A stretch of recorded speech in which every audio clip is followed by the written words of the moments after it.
Hey everyone, this is Dan Gingiss, customer experience speaker and coach, and welcome to another episode of The Experience Maker, where I get to interview really smart, intelligent people, chock full of ideas on how you can improve the customer experience at your company, because that's what it takes to become the experience maker.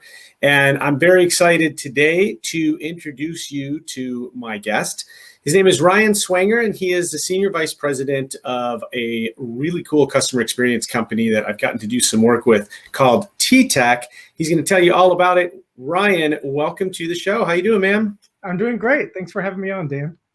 Well, I really appreciate you coming on. Before we get into the bulk of the conversation, why don't you tell the viewers a little bit about yourself and about TTEC? Sure. So I've actually been with TTEC for a majority of the last 20 years. So been through a lot of evolution with the company.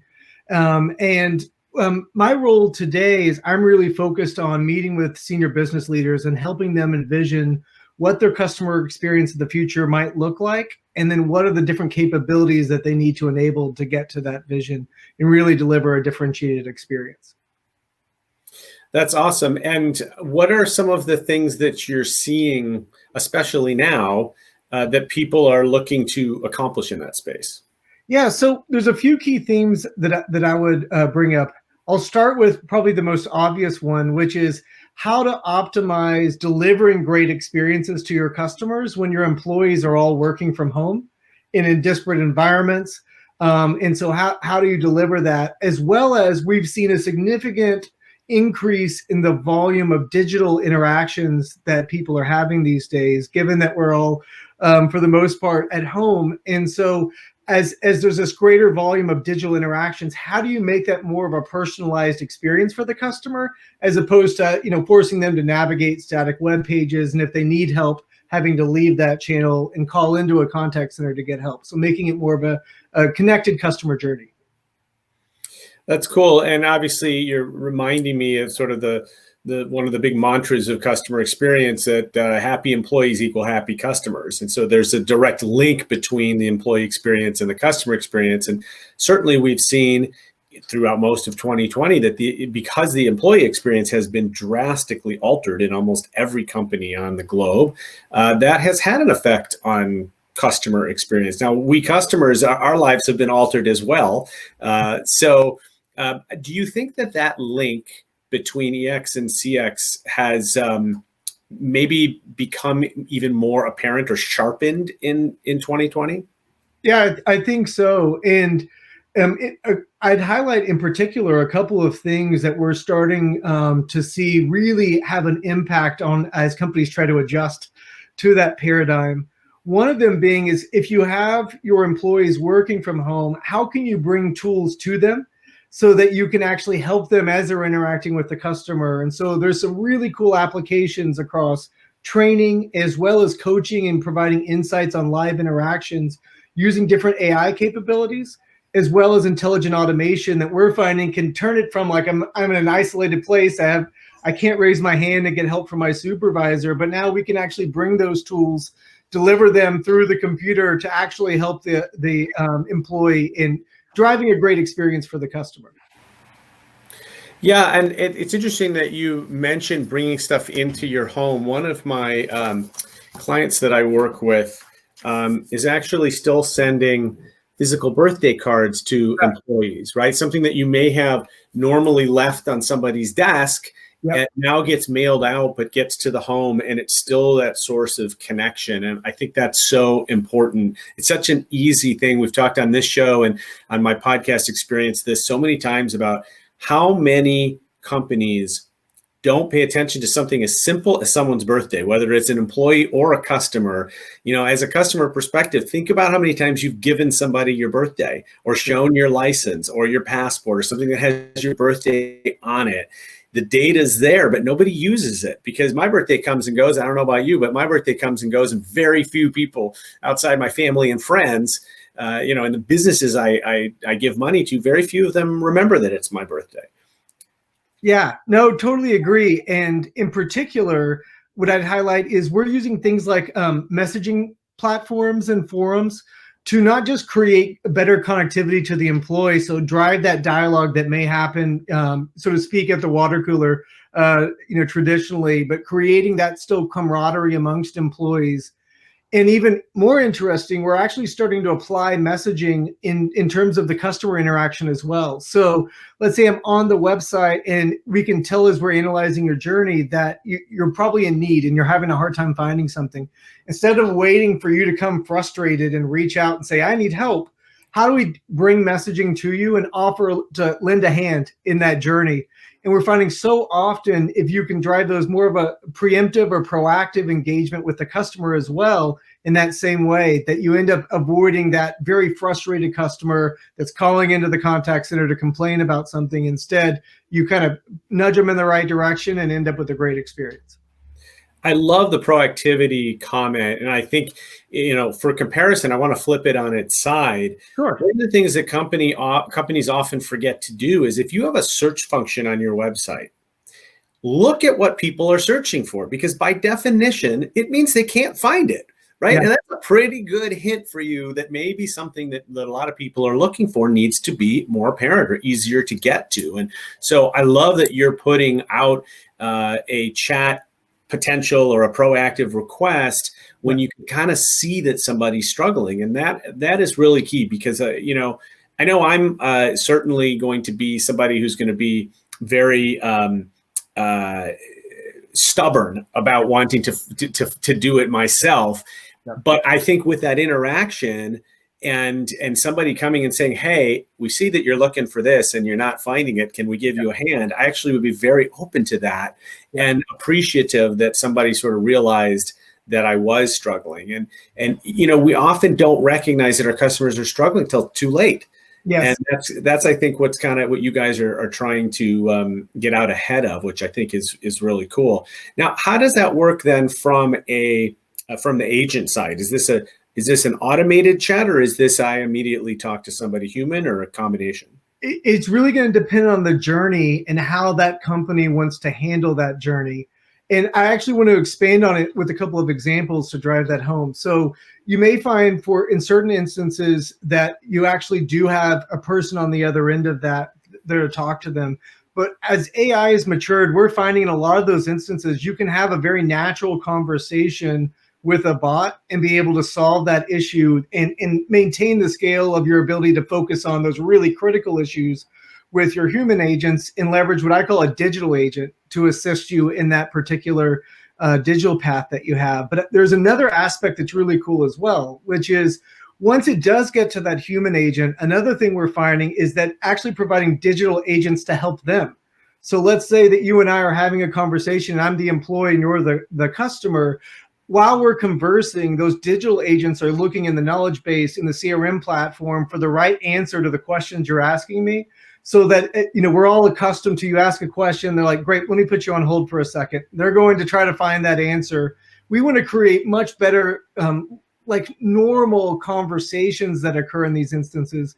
And so by having these bots really assisting that employee, it makes it much easier for them to build that rapport with the customer and stay focused on the conversation. And to me, that is the answer, because it allows the human agent to do what humans are uniquely able to do, which is to establish a human connection, to show empathy, to have a conversation. And meanwhile, you're leveraging the technology that's there.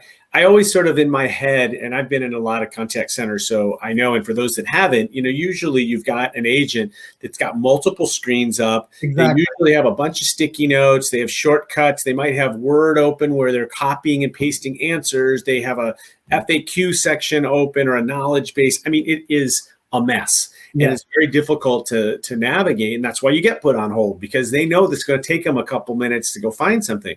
But now imagine that same agent is sitting next to, for whatever reason, I always imagine IBM Watson, because totally right. Yeah, it's the one that went on Jeopardy and beat all the humans, right? But imagine that Watson's sitting right next to you, and not only does it know the answer to every possible question that the customer could have, but it also knows everything about the customer. And it can put all of that together and then hand it to that human agent, who now looks as brilliant as the most brilliant computer. And to me, that is the future of customer service. Instead of saying, oh, let's just have the computers take over for the humans and we can save a lot of money. Yeah, no, I agree. And there's actually even one more layer that I'm excited to kind of share with you, which is not only can that digital agent help the human agent in terms of that conversation with the customer, but when it starts to pick up, there's tension in the conversation or that employee might be struggling, it can actually also go alert their supervisor, take the conversation and say, hey, here's what the conversation looks like. I'm going to flash this red on your screen and let you know this employee needs help. Now, in a traditional, everybody's working in the office, supervisors are walking around able to see it, but that's really not just the reality now, but I think most companies we're hearing say, hey, we're going to keep a lot of our employees virtual for the longer term. And so this idea of being able to have that capability to go alert on, here's the areas you need to focus for management as well. And then they can intervene with context, right? Not swooping in and then all of a sudden that employee gets nervous because their boss has joined the line or whatever. But in actuality, they can come in with context and assist them. You couldn't fathom that a couple of years ago to have that type of real-time ecosystem, but it's really cool to see it at work. Yeah, that is amazing. We are talking with Ryan Swanger. He's a Senior Vice President at TTEC. As always, if you are watching this live and you'd like to put a question into the comments, feel free to do that. You can do that on Facebook, LinkedIn, or Twitter, and we will see it right here. And I'll bring your question up on the screen to share with Ryan. In the meantime, I've got a ton more questions, so I'm just going to keep rolling. You mentioned something that I was going to ask you about anyway, which was this idea of whether we're ever going to go back to a traditional contact center, because what companies are finding is that this work from home thing actually works. I think one of the big benefits of it is that the employees are happy. They don't have to go through a big commute. They don't have to spend money on gas. They don't even have to get dressed if they don't want to.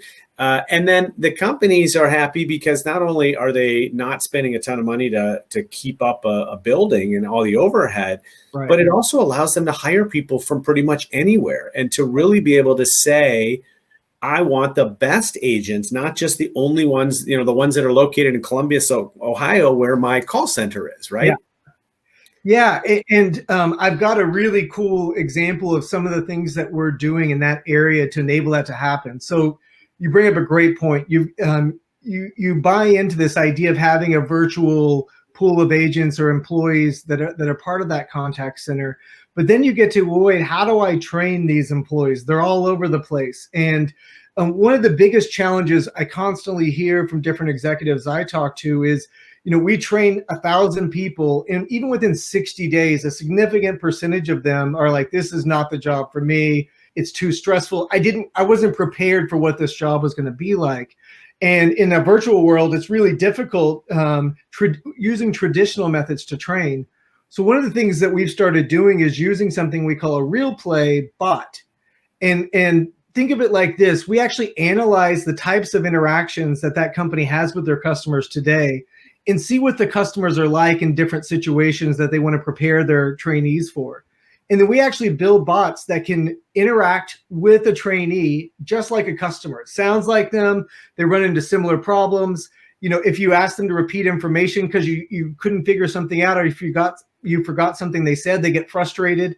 So it really feels like that, but it gives them that real world experience. And what's super cool is traditionally, you'd go through some of those scenarios in like a training facility with another employee. And then that night they analyze it and they come back the next day and give you some feedback. But it's been a day since you even went through that training. Now with the real play bot capability, we can actually, as soon as you're done with that training call, we give you immediate feedback. Here's what you did well. Here's what you need to work on. Let's go through another scenario that really focuses in on where you were struggling so we can drive some improvement there. And so we're finding that people get trained faster, and probably most importantly, when they get in handling live customer interactions, they're able to do so at a much higher level as a result of this kind of training approach, which is cool to see that you can deploy it anywhere in the world with great results. Yeah, that's really, really interesting. And I mean, it's interesting. I'm a big technology fan, but I always sort of start off by fearing it or start off by being a little skeptical, right? When I heard the concept of chatbot, I was like, oh boy, this does not sound like it's going to end well for the customer if the approach is, hey, let's fire all our customer service agents, right? But now that we're starting to see this technology evolve, and there's so many ways that actually make that human employee even more important than they were before and better at their job, more efficient, faster. And I think so you still can get those cost savings, because if you really are interested, even in 2020 and, handle time and that sort of thing, you can still reduce that because they're going to get, they're not going to be having to look up that Knowledge Center article or whatever. They're going to get the answer faster. Or they're going to, as you pointed out, they're going to notice earlier that the customer is getting a little uptight, and they're going to shift the conversation to relieve that, whatever it is. I think you can kind of have your cake and eat it too. You can create a better experience that makes the customer happy, that allows the agent to do their job, and also improve the metrics that you're looking to improve. So I think it's pretty cool, and I love that you guys are at sort of the cutting edge of this stuff, because the reality is this is not necessarily commonplace across all companies yet, right? So where do you think we are maybe as a collective in the customer service world? Like, where do you think we are in comparison to maybe the potential of like a perfectly optimized contact center? I think we're really in the first few steps at what customer experience of the future looks like. Still today, and I just highlight a couple of things real quick for you, Dan. We still see that customer experiences are very disjointed, especially as you get to larger enterprises. If I'm interacting with the sales versus the marketing function versus a particular business unit, completely disparate interactions. As you move across channels, brick and mortar versus digital versus mobile, completely disconnected experiences. And then the final thing I wanted to bring up is you alluded to like chatbots and those sorts of things. What we saw is in like, I'd call it wave zero, because it was pretty close to non-productive in terms of the ultimate goal, was people were thinking, all right, I'm going to go build a chatbot, put it on the website, and it's going to deflect volume from my contact center. In many cases, what we found, it actually increased volume, and it increased the intensity of those customer, where they were at emotionally coming into those interactions, because it was really frustrating. It wasn't connected. And one of the lessons learned that we've had is, if you think about our training conversation we just had, there's a lot of time we put into how do you best train the human workforce to be prepared to deliver a great customer experience. But with bots, even though they're serving in a similar function, people didn't go through that same process. It was like, we're going to program a bot, roll it out. But you actually have to think about it in a very similar way. I've got to train it with the right capabilities, give it the right access to the right tools. I've got to have the ability to continually analyze that bot and how it performs in conversation, so I can tune and improve it over time. And so we really start to think of the best practices we built in developing our employees into how we actually build and develop these digital agents, whether they're helping a customer or helping an employee in one of those live interactions. And we're finding those models have continual opportunity for improvement. But that type of structure, I think, is going to really evolve the way that companies can deliver great CX. Yeah, and I'd add one thing to your list, which is brand voice. And that's obviously something we teach agents quite a bit. Right. But, we have to teach the computers to do that as well, so that it does sound like, you expect a different conversation if you're talking with Apple than if you're talking with, I don't know, anybody else than Apple, let's just say. But yeah, I mean, certain brands are known for just their personality or their sense of humor or their, brand guidelines, even if you want to get more specific. So I think that's an interesting other dynamic. So in looking forward, we are finally, mercifully, almost done with 2020, and 2021 can't be worse. So we have to be headed in the right direction. What do you think we're going to see next year from a servicing perspective or a CX or EX perspective? And what I'm particularly interested in is, how much of next year do we think is going to be COVID driven versus moving away from where we've been in 2020? I'm seeing next year a greater focus on, hey, we did some tactical things because we had to in March and April and May.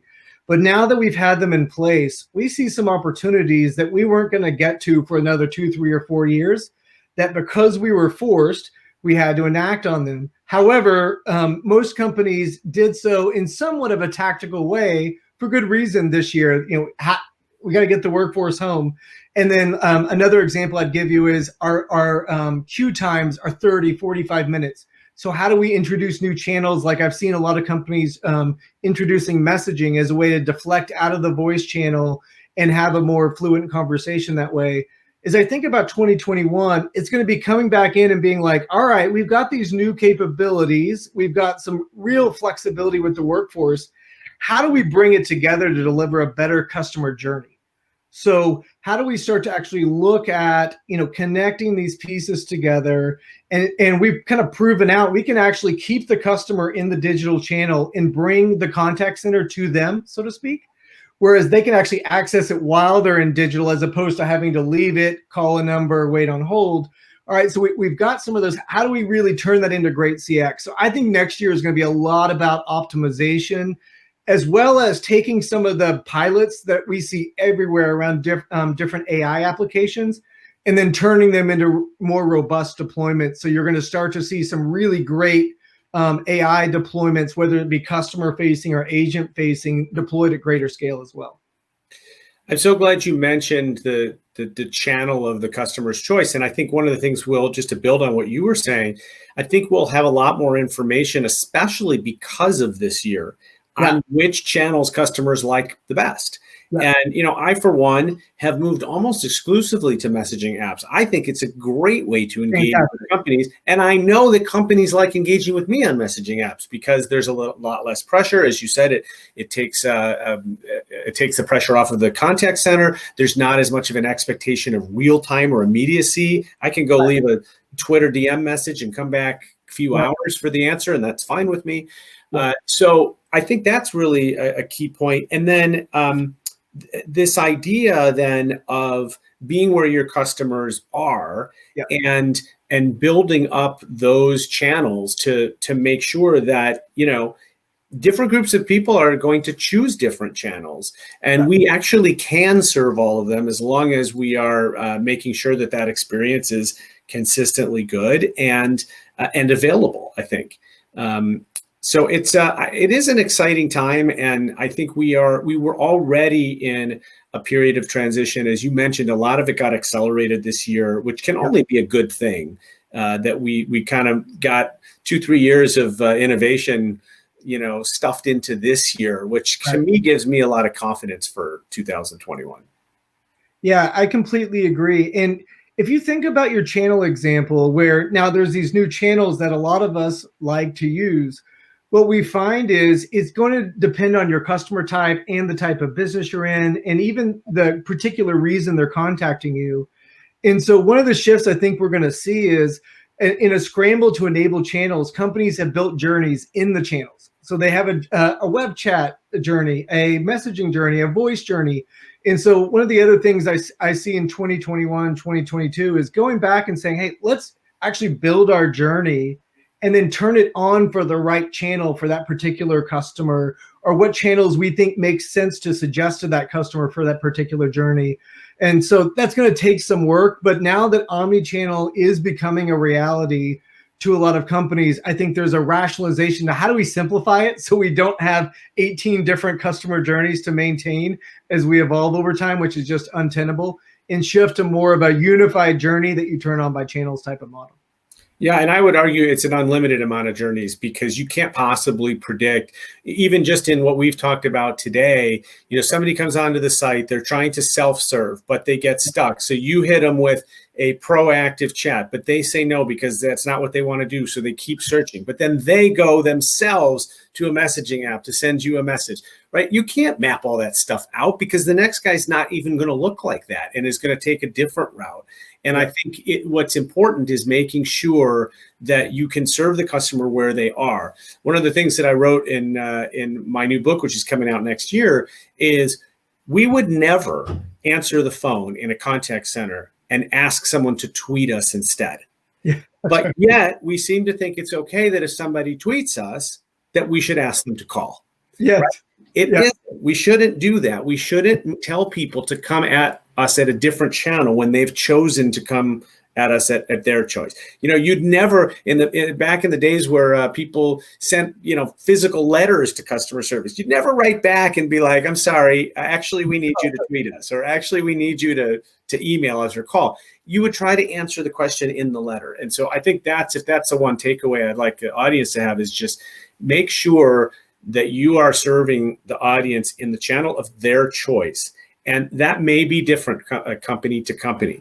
I worked at a company that served seniors, and chat is still not the greatest. That they're not quite adapted to chat yet. But you know what? They're real active on Facebook, and that's a great place to talk to them, right? Yeah. Versus you talk to a millennial or younger. I mean, my kids, I don't even know that they know that their phones are phones, right? Because it's just simply not what they use it for. So if that's the only way they can talk to a company is by calling, you're not going to get their attention. I think that's really the key part.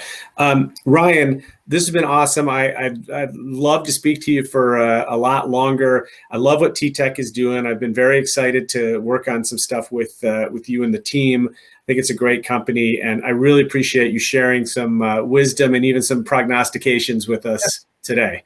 Yeah. No, thanks for having me on, Dan. I had a great time. All right. Well, thank you again. Appreciate it. And thank you, listeners and viewers for joining us every week on The Experience Maker.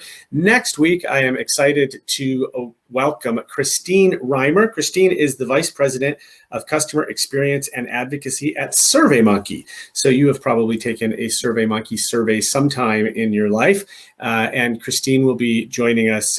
Very interesting lady, and I'm excited to meet and talk with her. Again, my name is Dan Gingiss. I'm a customer experience speaker and coach. You can check me out at dangingiss.com. Come by and say hi. Sign up for my twice monthly newsletter. It's got articles and tips and videos that will help you become the experience maker at your business. Thanks again, and I will see you next Thursday, 4 p.m. Eastern, right here on Facebook, Twitter, and LinkedIn. Have a great rest of the day, and have a great upcoming weekend.